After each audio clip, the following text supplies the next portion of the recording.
بسم الله الرحمن الرحيم والصلاة والسلام على أشرف المرسلين. Salam alaikum. Bonjour tout le monde. Aujourd'hui, on va voir la partie numéro 2, chapitre numéro 1 pour les caractéristiques des supports de transmission et les répéteurs régénérateurs numériques. Nous avons parlé la vidéo précédente des caractéristiques des supports de transmission. On a commencé par une introduction, sachant que les supports physiques de transmission ou bien de canal, ou bien le canal peut être de nature divers, peut être sous forme de fer, paire de fils métalliques, des câbles coaxiales, la fibre optique, l'atmosphère, etc., ou bien autre. Nous avons toujours la transmission d'un signal à travers l'air, par exemple. On va commencer par un émetteur et à la fin, on va arriver à un récepteur. La liaison entre les deux émetteurs et récepteurs se fait à travers un canal, bien sûr, et la transmission à travers des antennes, soit l'émission ou bien la réception. Nous avons parlé des effets indésirables qui peuvent accompagner notre transmission. Nous avons que parmi les effets indésirables, nous avons le bruit, bien sûr. C'est un signal perturbateur, peut provenir du canal lui-même ou bien de l'environnement extérieur. Nous avons aussi les effets indésirables, l'atténuation et le retardement. D'accord? Par exemple, dans cette figure, on a commencé par un signal d'amplitude AE qui passe à travers ce canal. À la fin, à la réception, on aura le même signal, mais de forme différente. On va commencer par la première cause, c'est bien le retard, et après, nous avons l'atténuation de l'amplitude. Nous avons parlé aussi de filtrage, toujours le canal réel se comporte généralement comme un filtre qui ne laisse passer donc qu'une bande limitée de fréquences.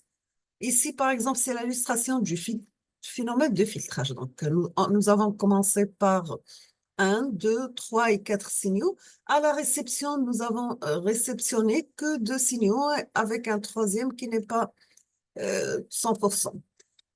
Nous avons parlé aussi de la distorsion, que toujours l'émission et la réception est accompagnée de distorsion. Voici le signal fait l'émission, donc un signal de forme rectangulaire d'amplitude AE. Nous avons la réception, un autre signal qui va commencer après un certain retard. Et nous avons atténuation, l'amplitude plus une distorsion, la forme du signal. Aujourd'hui, on va entamer les répéteurs régénérateurs numériques. On va voir dans cette figure qui montre le schéma synoptique d'un récepteur générateur régénérateur numérique, c'est-à-dire il va régénérer. Dont le but, c'est bien remédier aux défauts causés par le canal de transmission au signal reçu. Pour cela, plusieurs opérations sont effectuées. Premièrement, régénération de l'impulsion entrante. Deuxièmement, extraire les informations de synchronisation du signal. Troisièmement, prendre une décision de détection de symboles. On va commencer par un signal, par exemple, de numérique de type 1, 0, 1, 0, 1, etc., qui passe à travers un support de transmission accompagné d'un bruit. À la réception, à la sortie, ce signal, ça sera l'entrée pour une préamplification et égalisation. La préamplification, elle est utilisée pour la compensation de l'atténuation et l'égalisation pour compensation de la distorsion. Nous avons deux sorties, soit on va faire échantillonnage et décision, ou bien extraction de synchronisation et après échantillonnage et décision. À la fin, on va terminer avec régénération de l'impulsion entrante.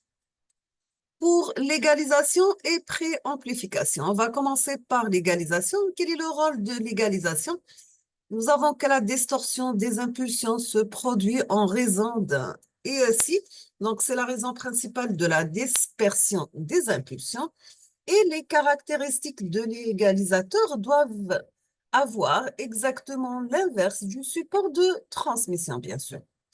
Maintenant, si on va parler de l'amplification du bruit, nous avons que l'égaliseur va éliminer la distorsion d'impulsion, mais le préamplificateur va améliorer le bruit du canal reçu en augmentant le signal de bruit. Ce phénomène indésirable est appelé amplification du bruit.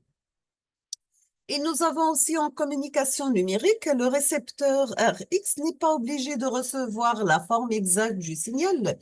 Et lors de la prise de décision, nous identifions les données comme 0 ou bien 1. Toujours sur le bloc d'égalisation et de préamplification, on va faire un compromis entre la réduction de la distorsion et l'amplification du bruit. Maintenant, on va parler de classement des égaliseurs. On va commencer par égaliseur à forçage nul, donc ce qu'on appelle ZF, c'est 0. Zero Forcing Equalities. Deuxièmement, nous avons égaliseur à erreur quadratique minimale, le MSE, Minimum Square Error. Et on termine avec troisième type, c'est l'égaliseur adaptatif. Maintenant, on va voir l'extraction temporelle, ou bien ce qu'on appelle la synchronisation. Pour partie dérivation standard primaire ou bien secondaire, nous avons que les dispositifs fonctionnant sous les informations de synchronisation maître et le coût il est élevé, utilisé pour un volume élevé de données ou pour débit haute. Maintenant, concernant la transmission d'un signal de synchronisation séparé, c'est le rôle, bien sûr, envoyer une porteuse pilote séparée avec le signal, utiliser plus de puissance et aussi la capacité du canal doit être supérieure à celle de la largeur de bande du signal BW. Pour l'autosynchronisation, ou bien ce qu'on appelle la synchronisation automatique, dans ce cas, on n'a pas besoin d'une porteur pilote. Nous avons aussi un faible coût et la puissance, elle est faible. On va parler maintenant du gig temporel. Donc, c'est quoi le gig temporel? C'est la variation de la position de l'impulsion qui provoque des ISI et cette variation doit être la plus petite que possible. Elle peut être réduite en mémorisant dans un buffer et le lien avec un stockage élastique. On va utiliser le PLL très stable et dans le système de communication numérique après 200 km, on doit réduire la gig de synchronisation. Troisièmement, nous avons l'échantillonnage et décision. Ça concerne l'extraction temporelle qui va donner une impulsion d'horloge et ce bloc prend la décision de l'impulsion. Est-ce qu'on obtient un 0 ou bien un 1? On termine avec le régénérateur. Son rôle, bien sûr, il va générer les impulsions tout simplement. Nous sommes arrivés à la fin de ce chapitre, donc je vous remercie infiniment pour votre attention. À la prochaine vidéo, Inch'Allah. Je vous souhaite bonne chance, beaucoup de succès et à la prochaine. Merci.